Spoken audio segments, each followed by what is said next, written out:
Soit élevé, que le nom de notre Père soit béni. Nous allons mettre, avant tout propos, confier le mot au Seigneur. Père éternel, que ton nom soit élevé, que ton nom soit béni. Je lève ma voix vers toi avec crainte, avec respect, Seigneur. Surtout que depuis une trentaine, une quarantaine de minutes, tu as mis sur mon cœur, éternel, mon Dieu, mon roi, que tout ce que tu nous donnes comme nourriture, éternel, mon Dieu, mon roi, est pour nous amener à nous parfaire, afin, éternel, mon Dieu, mon roi, d'avoir des places de choix dans le royaume de Dieu. Mais également, éternel, mon Dieu, mon roi, nous serons sans excuse, au cas où, éternel Dieu Tout-Puissant, nous faisons les choses de travers, Seigneur. Je prie, Père éternel, mon Dieu, mon roi, que dans tout ce que nous ferons à partir de cet instant, jusqu'à la fin de ce moment, de cette exhortation qui vient de ta part, que tout soit sous ton contrôle, que ma personne s'efface et que, éternel, mon Dieu, mon roi, dans ta miséricorde insondable, éternel, mon Dieu, que tu viennes pour conduire, nourrir ton peuple, que tu restes et tu demeures avec chacun d'entre nous, partout, en tout lieu, en tout temps. Là où nous sommes, nos frères dans le Seigneur, dans la maison, partout, dans le lieu de travail, que tu bénisses chacun pour la gloire, seule gloire de ton nom. Au nom puissant de Jésus-Christ de Nazareth, notre Seigneur Sauveur. Amen. Amen. Le thème que nous allons étudier aujourd'hui, c'est les pièges et les mensonges du monde des ténèbres. Ou, si on peut euh, donner un deuxième titre, le titre sera Attention, attention à la séduction. Avant que nous commençons notre étude, j'aimerais pour qu'on puisse commencer déjà dès maintenant à aller sur les thèmes et de voir en fait qu'est-ce qu'il en est par rapport au piège. Qu'est-ce que c'est? Qu'est-ce que signifie un piège? Qu'est-ce qu'un piège dans le monde physique? Et à cela, maintenant, nous allons voir les différents pièges que l'ennemi place au devant de nous dans le monde spirituel. Mais avant tout propos, nous avons cinq tests de base en ce jour. Et les tests de base, généralement, c'est le fond, la toile de fond, ce sur quoi on s'appuie et ce sur quoi également le Saint-Esprit s'appuie pour pouvoir maintenant, par la suite, développer les différents thèmes et les différentes portions des Écritures qui nous donnent par rapport à ce thème. Les pièges du monde des ténèbres. Qu'est-ce qu'un piège? Le piège est un artifice qui est destiné à capturer, à blesser, à tuer, à attraper généralement des animaux, vivants ou morts, pour le, pour le compte et pour le bon vouloir de celui qui a mis les pièges, en l'occurrence le chasseur, le trappeur. Le piège représente un danger qui est caché. Il est très souvent caché. On va donner un exemple simple pour nous qui vivons à l'intérieur du pays. Et on voit très souvent la viande boucanée, la viande de brousse que les chasseurs attrapent. Les pièges, c'est un élément qui est fait soit de fer, soit en bois, soit un poison, et qu'on utilise généralement pour capturer des animaux, pour attraper, vivants ou morts, en fonction de ce qu'on veut. Il est utilisé également parmi les hommes pour pouvoir, lors des guerres, pour pouvoir tuer, dans l'objectif de tuer, dans l'objectif de capturer, dans l'objectif d'encercler, dans l'objectif également d'atteindre des objectifs qui sont aussi funestes que ceux du chasseur. Mais qu'en est-il réellement? Nous voyons dans la vie courante que le piège, de manière générale, c'est un artifice qu'on prend, mais qui est caché. C'est pas une chose qu'on vient pour déposer en bordure de route, pour dire, bon, voici le piège, j'espère pouvoir attraper en ce lieu, à cet instant, dans cet endroit, une gazelle, un buffle, une girafe, un lion, l'agouti, ou toutes ces choses-là. Non. Le piège c'est de la mesquinerie, c'est quelque chose de caché qu'on prend, qu'on habille. Par exemple, on va prendre cet exemple. Si ce téléphone constitue un piège pour le chasseur, qu'est-ce que le chasseur fait? Lorsqu'il vient et qu'il vient le poser, il le pose à un endroit où il est certain que les animaux passent. Les animaux passent soit pour boire de l'eau, soit pour leur nourriture. Et à ce piège-là, lorsqu'il le dépose, il ne le dépose pas à vue. C'est quelque chose qu'il prend, il habille, il cache avec les ailes un peu comme ça, pour que l'animal ne puisse pas voir ce qui est en dessous. En dessous de ça, c'est la capturation de ce qu'il est, afin de servir soit de nourriture ou d'être un animal emprisonné, mis en cage, un oiseau mis en cage pour être utilisé pour l'élevage au bon vouloir du chasseur. Maintenant, à notre niveau au jour d'aujourd'hui, ce qui va se passer, c'est que les pièges du monde des ténèbres, c'est tout ce que le monde des ténèbres nous présente comme étant une chose qui a l'air bien, qui a l'air juste, qui a l'air bonne, qui a l'air agréable à la vue. Cette chose-là qui le monde des ténèbres nous la présente comme une chose qui n'offusque pas le règne de l'Éternel. Cette chose-là que le Seigneur ne voit pas en péché. Il nous la présente comme étant une chose qui est agréée, qui est acceptée par le monde des ténèbres. Et le dévoreur, dans sa quête continuelle de gain des âmes pour l'accompagner dans son lieu de perdition, le lieu dans lequel il doit perdre, il doit perdre et qui va se retrouver face à ses agissements et aux conséquences de ses agissements dans ce feu éternel. Il a placé au devant des enfants de Dieu, de toute la création, de toute l'humanité, des pièges qui sont difficilement visibles.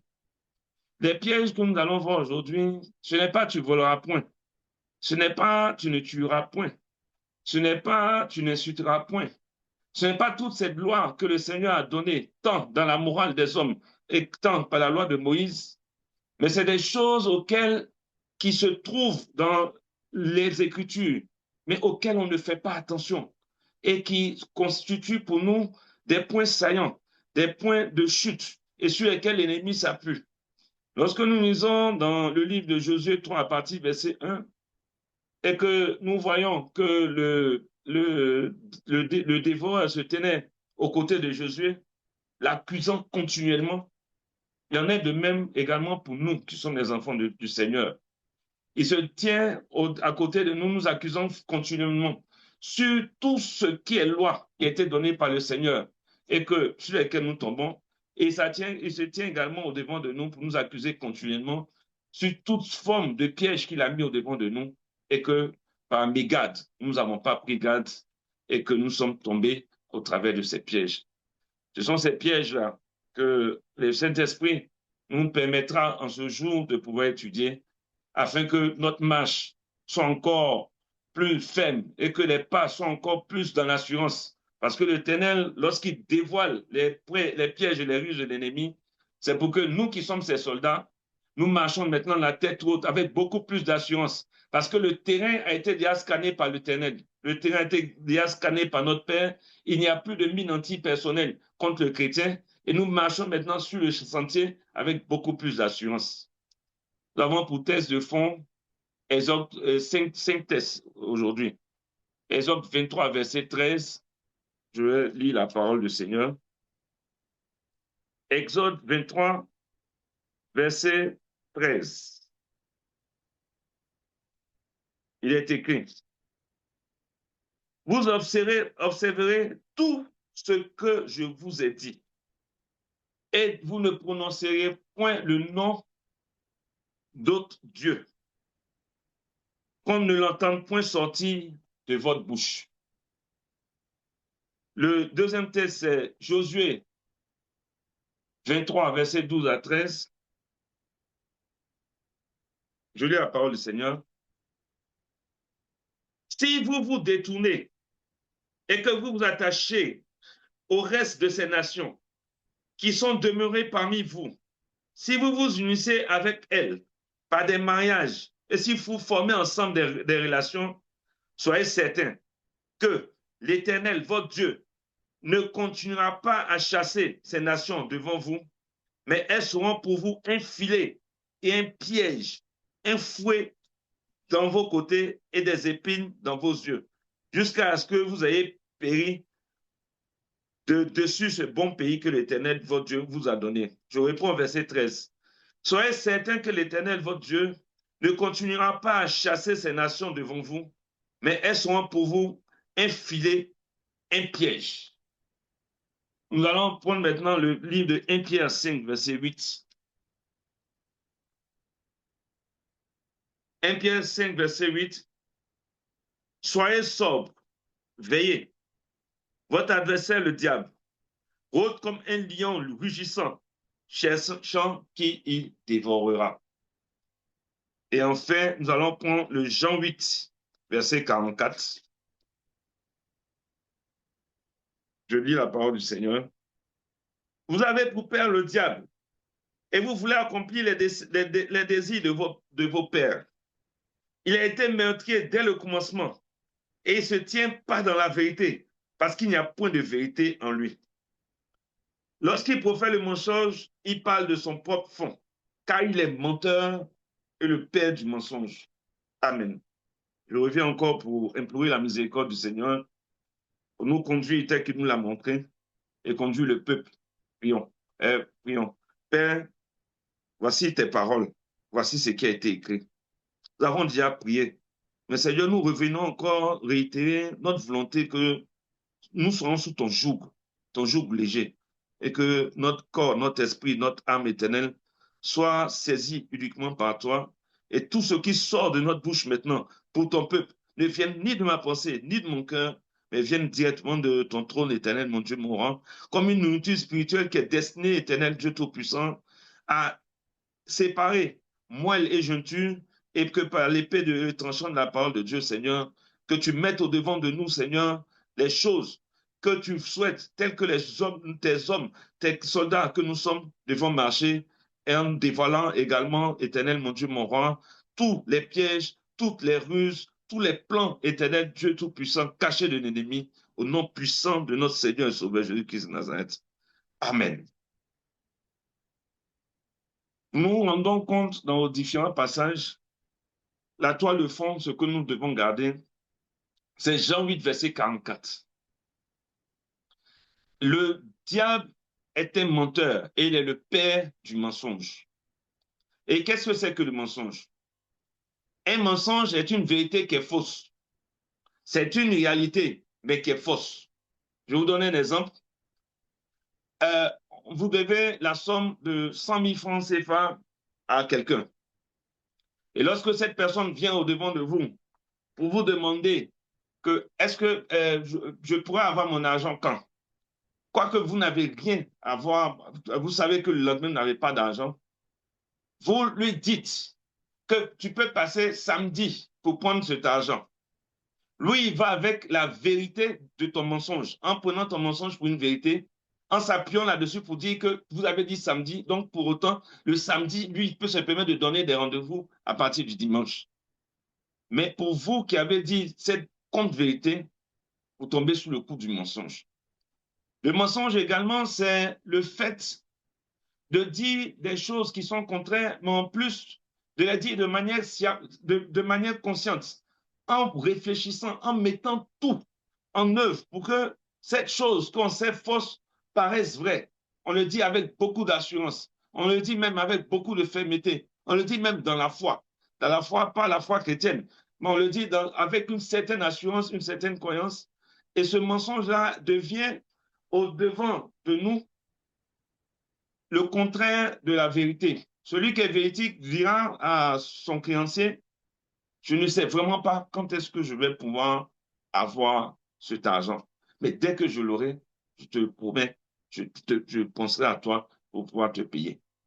Et cette vérité, même si elle est cruelle par rapport au créancier, qui lui aussi a ses besoins, l'amène à aller avec la vérité de Dieu cette fois-ci, qui fait qu'il ne compte pas immédiatement sur vous. Et vous l'avez libéré également de son joug, parce qu'il se dit, s'il a des obligations, qu'il y a d'autres choses à faire, il faut que je trouve l'argent immédiatement ailleurs, sinon je ne pourrais pas régler le problème qui est devant moi. Et dans ce que nous avons aujourd'hui, c'est que l'ennemi, le dévoreur, avec toute sa cohorte, ont habillé tout ce que le Seigneur avait donné dans sa parole et l'ont habillé, l'ont détourné de son but essentiel. La justice, la vérité de Dieu a été changée en mensonge par l'ennemi. Et il a mis ainsi des pièges au devant de nous, comme nous l'avons vu tout à l'heure. Mais le premier piège qu'il a mis devant la face des enfants de Dieu, c'est de venir au Seigneur sans un cœur repentant. Il trouve même dans la parole certains arguments pour faire croire au peuple de Dieu que la repentance n'est pas une chose utile. Nous entendons souvent dire, au travers des personnes, au travers des frères, au travers de certaines confessions religieuses chrétiennes, que le Seigneur a déjà tout payé à la croix et sur cette base-là, on n'a plus besoin de nous repentir. On entend dire également que le Seigneur a déjà tout payé, il a déjà tout fait. Donc, il suffit de croire. Et croire pour eux, c'est quoi? C'est de venir, d'accepter et de prendre un baptême dans les eaux. Et en ce moment-là, nous sommes en totale réconciliation avec le Seigneur et nous sommes à même maintenant de pouvoir jouir de tout ce que le ciel demande. Et à cet évangile est souvent accompagné de l'évangile de prospérité. Il vient pour amener les hommes à chercher le Seigneur, non plus pour un but céleste, mais pour un but terrestre qui les amène à bien vivre sur cette terre des hommes, à la recherche de l'opulence, à la recherche de tout ce que le Seigneur leur remet et le Seigneur leur donne, et qu'ils puissent maintenant utiliser cela comme étant quelque chose. La vie chrétienne devient pour eux une vie dans laquelle le Seigneur doit tout faire pour eux, pour qu'eux vivent mieux sur la terre. La repentance en elle-même, qui est le fait de revenir devant la face de l'Éternel avec, avec un cœur contrit, c'est-à-dire reconnaissant ses fautes, voyant que tout ce que nous avons fait, malgré le fait que le Seigneur n'est pas venu pour nous frapper, nous flageller, mais nous rendre compte que toutes les actions que nous avons eu à poser sont des actions qui ont frustré notre Père, qui l'ont amené à pouvoir être moqué par le dévoreur, qui ont amené à ce que le dévoreur puisse se lever également dans notre vie. Et nous voyons maintenant toutes ces actions que nous avons menées comme de la pourriture. Mais le dévoreur est venu au travers même de la parole, en utilisant la parole, en tordant le cou à ce que la Bible a dit, en créant l'évangile parallèle. Il est venu présenter aux hommes que la repentance en elle-même n'est pas une chose utile. Et pourtant, dans le livre de Proverbes, chapitre 28, à partir du verset Proverbe 28, verset 13, il est écrit, excusez-moi, hein.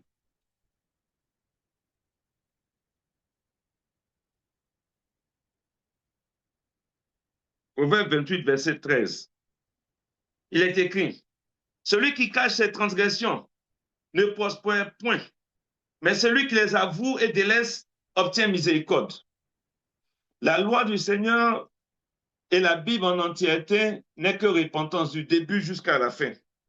Toute la Bible n'a été que la repentance, repentance, repentance, repentance à tous les égards. Lorsque l'Éternel a commencé son œuvre dans Matthieu 14, verset 17, ça a été la repentance.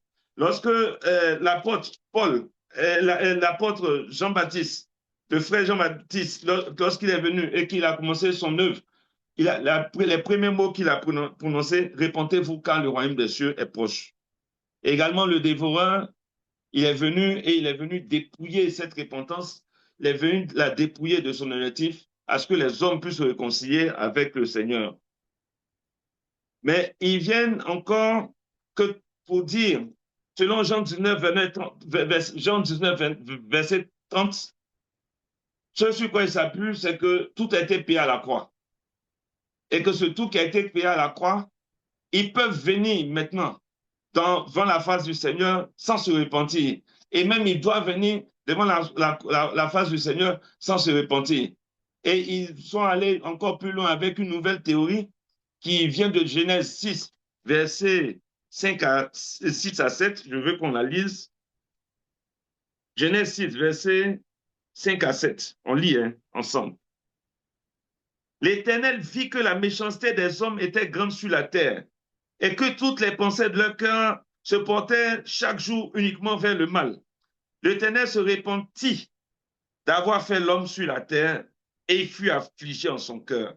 Et l'Éternel dit, j'exterminerai de la face de la terre l'homme que j'ai créé, depuis l'homme jusqu'au bétail, aux reptiles et aux oiseaux, car je me répands de les avoir faits.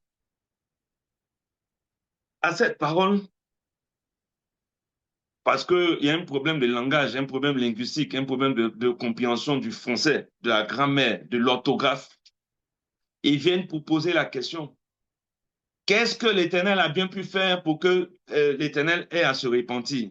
Vous voyez très bien que l'Éternel, qui est le Dieu vivant, quel est le péché qu'il a commis pour qu'il puisse se repentir? Vous voyez que la repentance n'a rien à voir avec le péché.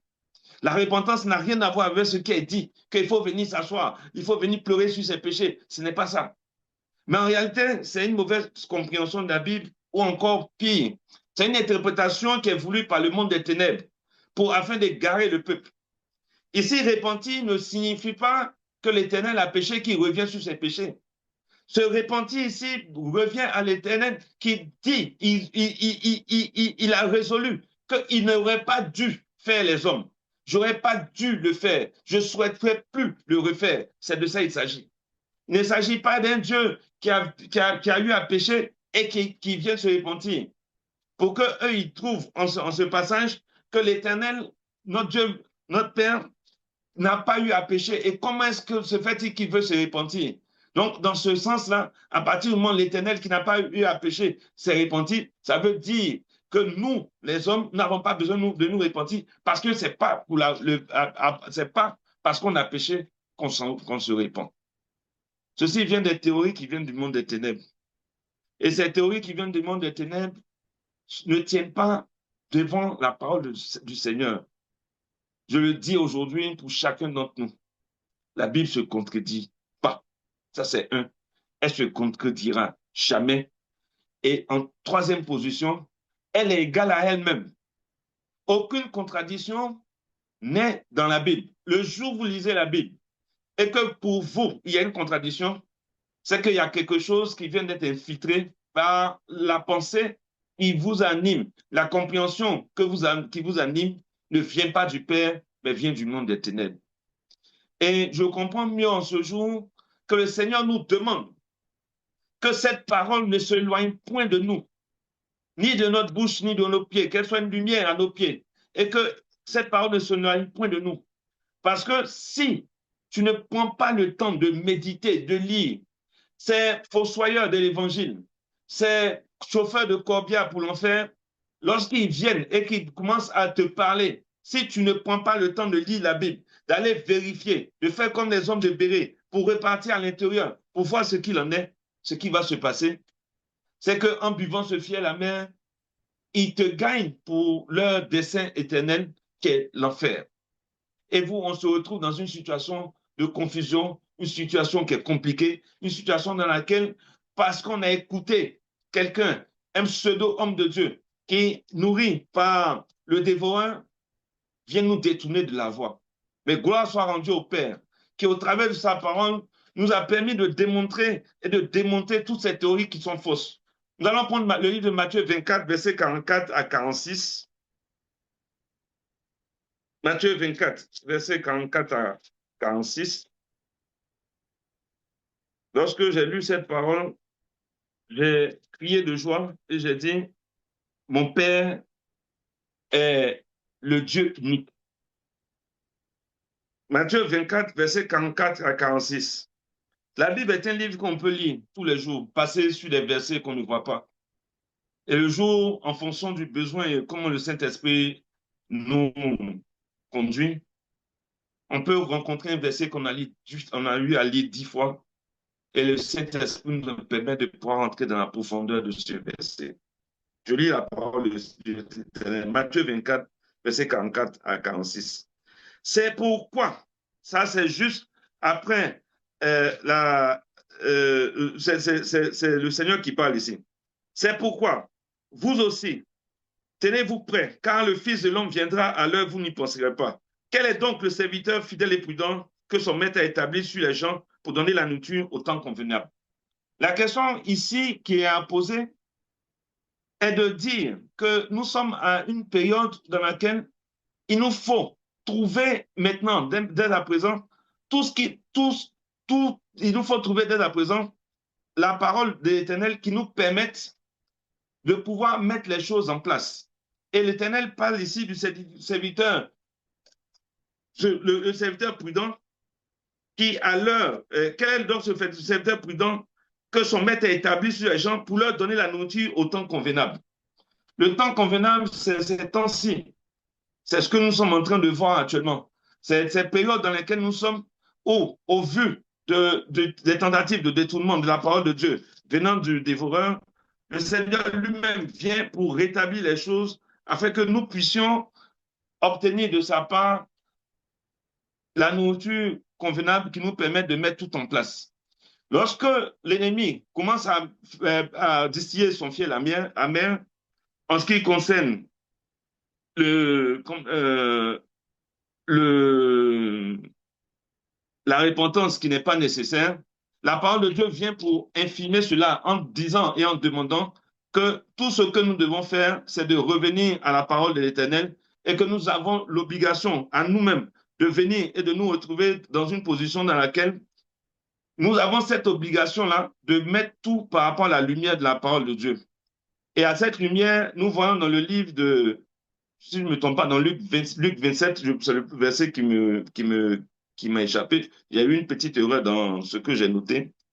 Il est écrit, lorsque le Seigneur fut ressuscité, est ressuscité et qu'il devait monter au ciel, il a eu à rencontrer des disciples et qu'il a marché avec eux.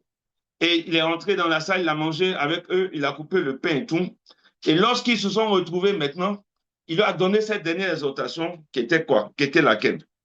Il leur a dit, répentez-vous, et cette fois-ci, il donne la raison pour que vos péchés soient pardonnés. En attendant, j'espère que le frère Michel pourra me trouver le passage. Répentez-vous pour que vos péchés soient pardonnés. Voici en fait, à la résurrection, la raison que le Seigneur nous donne, ce qui en est, ce qui nous amène à pouvoir faire les choses comme il se doit. Là où le Seigneur maintenant commence à s'appuyer sur sa parole pour donner maintenant à ses enfants que nous sommes ce qui est la raison pour laquelle nous devons nous repentir. Donc la repentance ici, on se rend compte qu'elle a un but. Et le but, c'est pour que nous, les enfants de Dieu, nous repentions afin que nos péchés soient pardonnés. Et si nos péchés sont pardonnés, nous nous repentons afin que nos péchés soient pardonnés et que nos péchés nous permettent de pouvoir nous réconcilier avec le Seigneur, de pouvoir retrouver la position que nous avons. La Bible dit qu'il existe, les princes sont à terre et les esclaves sur les chevaux. Les princes, c'est nous. Les esclaves, c'est le monde des ténèbres, avec tous ceux qui les servent.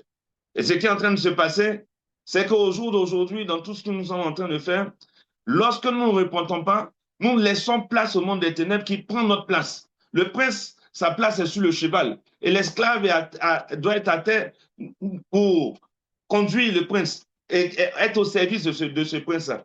Mais nous avons le dévoreur a inversé les rôles.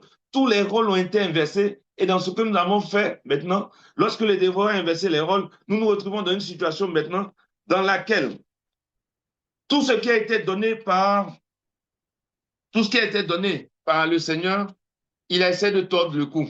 La repentance n'est plus utile. Mais nous voyons je pense que c'est le Luc 27, il est écrit que repentez-vous afin que vos péchés soient pardonnés. Le but de la repentance, c'est que nos péchés soient pardonnés et que également nous, qui sommes les enfants de Dieu, nous retrouvons notre place dans le royaume des cieux et dans le concert de Dieu. Le deuxième piège dans lequel nous tombons, c'est de croire que la grâce de Dieu est synonyme d'acceptation ou de la validation de notre marche par le Seigneur Jésus-Christ. C'est-à-dire,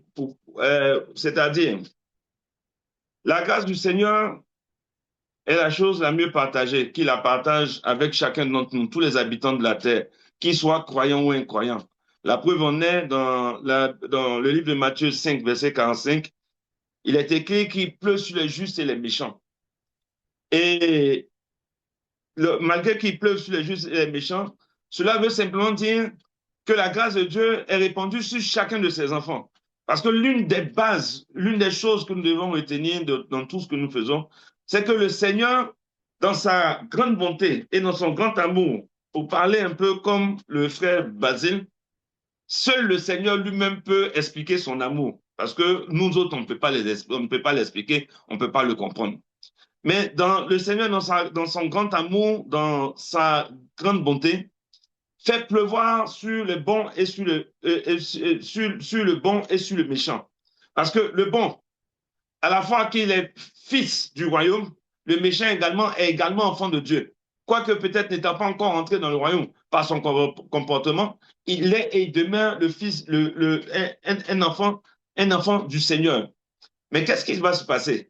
C'est que lorsque on croit que la grâce du Seigneur sur notre vie, parce qu'on fait les affaires et que les affaires marchent bien, et que malgré le fait qu'on a 10 copines, malgré le fait qu'on est fumeur, malgré le fait qu'on boive, nous sommes en train de faire des affaires, malgré le fait que nous, en tant que femmes, nous sortions avec un homme marié et que nous vivons dans des situations où nous avons plusieurs hommes et plusieurs codes à notre acte, et que nous nous rendons compte que malgré cela, on a l'impression que tout va bien pour nous dans ce monde des hommes.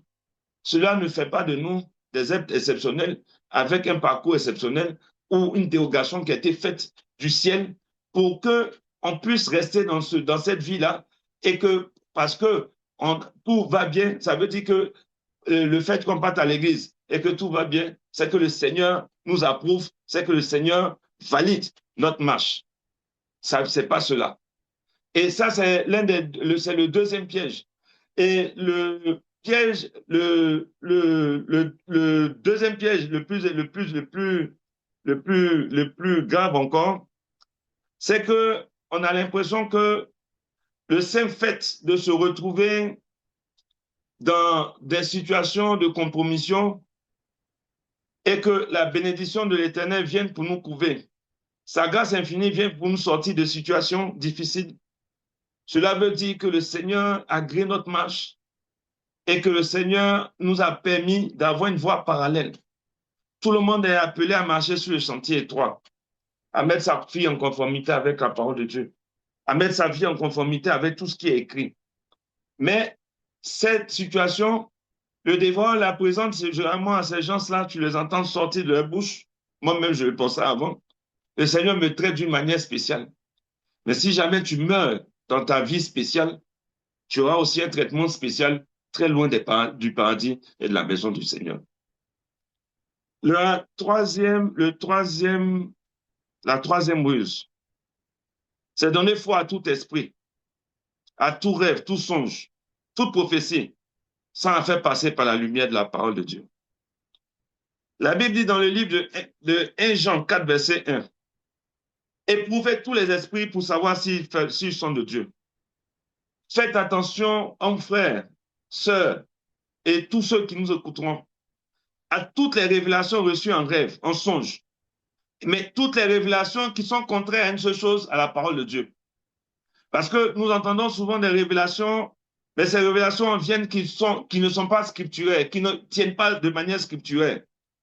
À la seule question de savoir comment cette révélation peut être accomplie, comment cette révélation que vous donnez se présente par rapport à la lumière de la parole de Dieu, le silence est là. Et on ne peut pas avancer, on ne peut pas étayer. Parce que cette révélation, quoi qu'on l'ait réellement reçue en songe, quoi qu'on l'ait réellement reçue en rêve, cette révélation ne vient pas du royaume de Dieu. Le royaume de Dieu a été cloné de la même manière que le dévoreur a tout cloné sur la terre. On va aller sur un truc simple. Regardez au jour d'aujourd'hui, comme je le dis, tout ce qui est lié à la nourriture.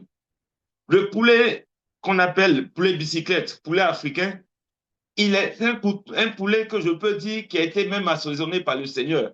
Quand vous le préparez, il a du goût. Quand vous le préparez, il y a tout à l'intérieur. On prend la sauce arachide il y a 20 ans et la sauce d'arachide d'aujourd'hui. Ce sont les mêmes grains d'arachide de visu, mais en réalité, à l'intérieur, il y a trop de... Quand on prépare la sauce, Il n'y a même plus d'odeur. Il n'y a plus d'huile sur cette sauce-là.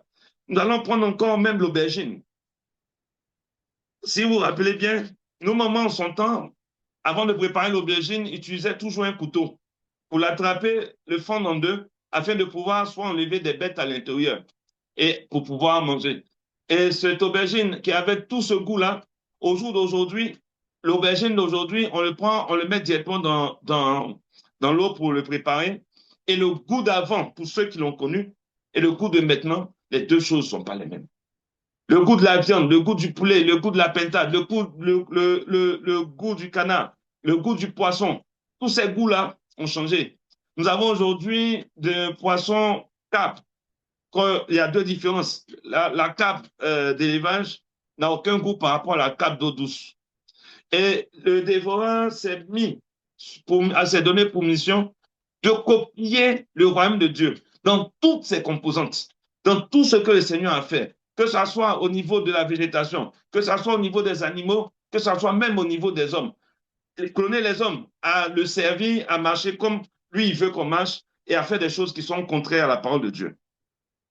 Mais nous allons nous rendre compte qu'au jour d'aujourd'hui, il y a des révélations qui viennent, mais il suffit de les poser devant la face de l'Éternel, de les mettre en confrontation avec la parole de Dieu, et ces révélations-là disparaissent.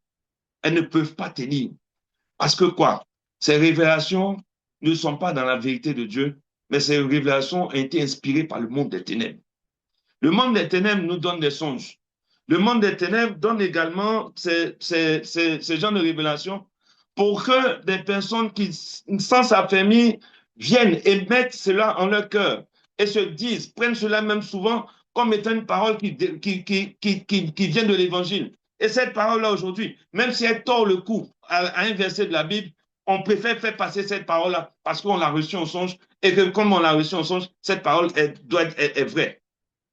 Mais nous nous rendons compte que toutes ces révélations qui ne sont pas scripturaires sont faites pour perdre. Et ces révélations, généralement, viennent pour détourner les enfants de Dieu d'une voie sur laquelle le Seigneur est intransigeant sur sa loi, mais viennent pour donner de la perméabilité à cette loi, à sortir juste un mot de cette loi, à sortir une loi de son contexte, à sortir en réalité la loi de Dieu, à la ramener à nous, à l'accommoder, à la modifier, et dès qu'elle est modifiée, elle n'est plus la loi de Dieu. Rappelons-nous que ce que nous vivons aujourd'hui vient simplement d'une seule phrase qui a été modifiée. C'est une seule phrase modifiée qui nous envoie en ce lieu, qui nous envoie en ce moment, qui nous envoie à être des esclaves dans les mains du monde des ténèbres. Et cette phrase, c'est quoi? C'est laquelle? Dieu a dit à Ève, tu ne mangeras point de cet arbre, du fruit de cet arbre. Le dévoreur a ajouté simplement, a-t-il réellement dit? C'est la seule chose qu'il a ajouté. A-t-il réellement dit a coûté la vie à plus de 100 milliards de personnes depuis la création de l'humanité jusqu'au jour d'aujourd'hui? A-t-il réellement dit est venu pour diluer, pour détourner, pour enlever, pour mettre Ève sur le chemin de la perdition? Or, c'est la même phrase. Le Seigneur a-t-il réellement dit de ne pas manger? Alors que la phrase était toute simple. Le Seigneur a dit de ne pas manger.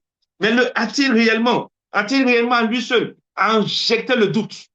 Et ce doute aujourd'hui, nous en voyons les conséquences.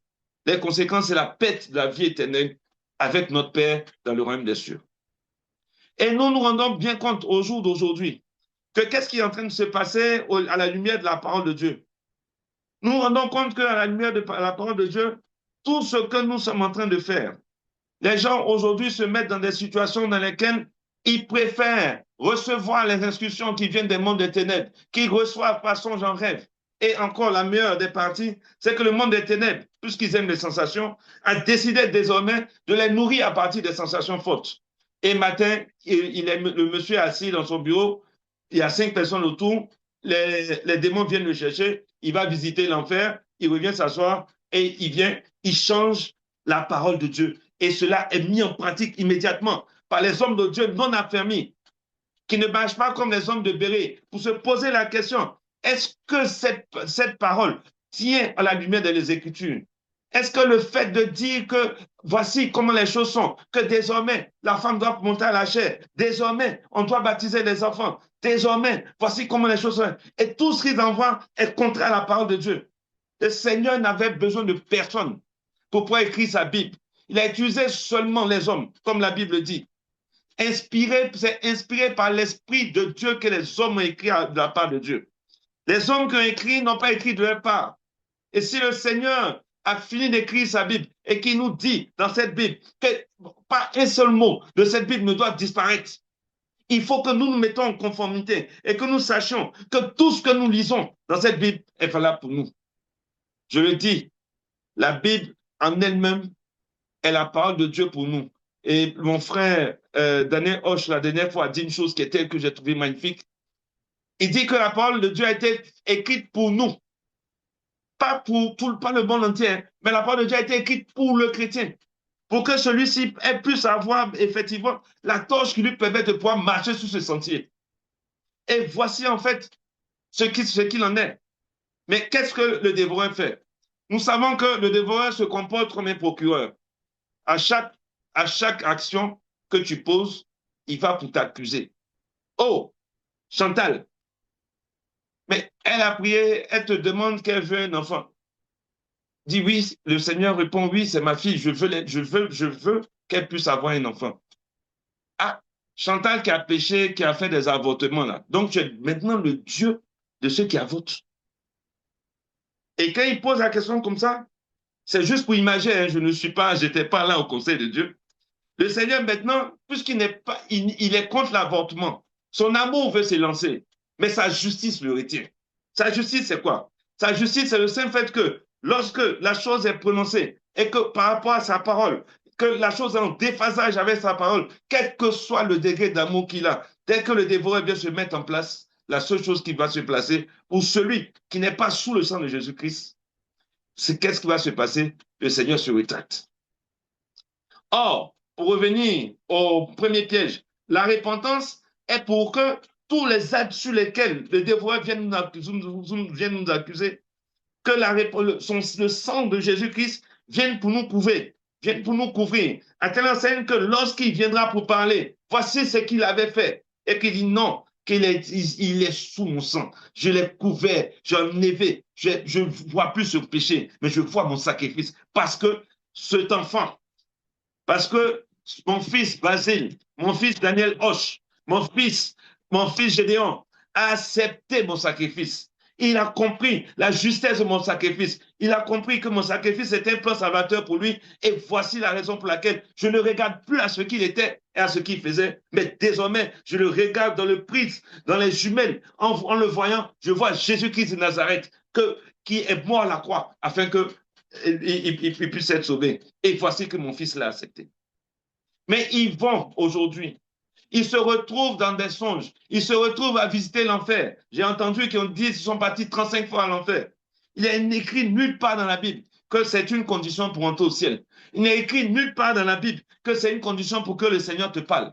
Et ils vont là-bas en enfer. Ils reviennent avec des doctrines qui sont contraires à la parole de Dieu. D'autres sont venus et disent au jour d'aujourd'hui qu'il existe un trône, un autre trône sur lequel il est écrit le nom d'un serviteur de Dieu. Et ce serviteur de Dieu, c'est un serviteur en griffe d'une église pseudo-dépouillée. Dépouillé physiquement, mais rempli de tout ce qui vient du monde des ténèbres. Et ce serviteur de Dieu, avec orgueil et fierté, prend cette vidéo et il la balance sur YouTube pour tromper le peuple de Dieu.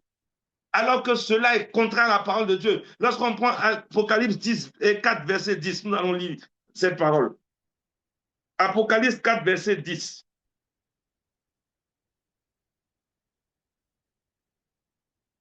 Apocalypse 4, verset 10. Nous lisons la parole de l'Éternel. On va commencer par le verset 9. Quand les êtres vivants rendent gloire et honneur, action de grâce à celui qui est assis sur le trône et à celui qui vit des siècles et des siècles.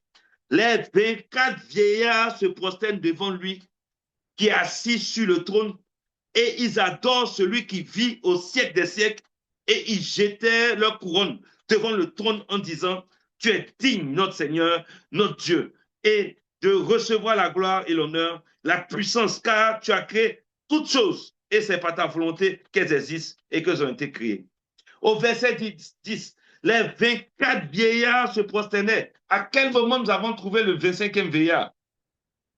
Qui est-il pour que lui, pour lui, le Seigneur vienne tordre la parole, alors que la parole dit qu'il n'existe que 24 qui sont autour du trône de Dieu. Ils se donnent de la place à eux-mêmes. Et c'est la sœur qui vient pour donner une telle information. Et lui, en tant qu'homme de Dieu, il ne prend pas le temps de comparer, de regarder, de se rendre compte que ce qu'il a entendu, est-ce que c'est scripturaire? Nous devons tous être comme des hommes de béret. Quel que soit ce que nous entendons, quelle que soit de la personne de laquelle la chose sort, tant qu'elle n'est pas conforme à la parole de Dieu, retenez-vous. Retenez-vous de cela, c'est un piège de l'ennemi. Il n'a jamais été écrit dans la parole que nous devons avoir des révélations et que ce n'est pas des révélations venant de l'enfer, même venant du paradis, que nous devons utiliser pour affermir notre marche. Au jour d'aujourd'hui, il a dit c'est un paradis dans lequel, quand les gens arrivent là-bas, c'est là-bas qu'ils vont pour aller se faire pardonner. Et le pardon n'existe pas ici. Il a dit c'est un paradis aujourd'hui, c'est quand tu arrives là-bas, que par rapport à tel péché, tu dois maintenant faire tel endroit, faire tel nombre de temps dans telle chambre, parce qu'il y a tel péché qui est encore sur toi, il faut que tu enlèves ce péché. Tout ça, c'est des pièges du monde des ténèbres. Et ce piège-là, vous avez vu le piège que lorsque le chasseur le fait pour les animaux, lorsque les soldats le font contre leurs adversaires. Le piège n'est pas fait pour faire cadeau. Le piège est fait pour détruire, pour tuer. Le piège du monde des ténèbres au jour d'aujourd'hui, c'est pour que les hommes croient à tout ce qui est faux et qui a l'air vrai. Oui, c'est beau d'entendre. Je suis quitté en enfer. Le Seigneur m'a fait la grâce d'aller voir l'enfer. Je suis revenu. Effectivement, il y a des gens qui souffrent. Il y a des gens qui font ceci. Il y a des gens qui font cela. Et voici ce que le Seigneur m'a dit.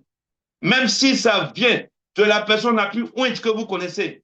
Et tant que la chose ne peut pas être appuyée scripturairement, on n'arrive pas à pouvoir avoir une base scripturaire de ce qui a été dit.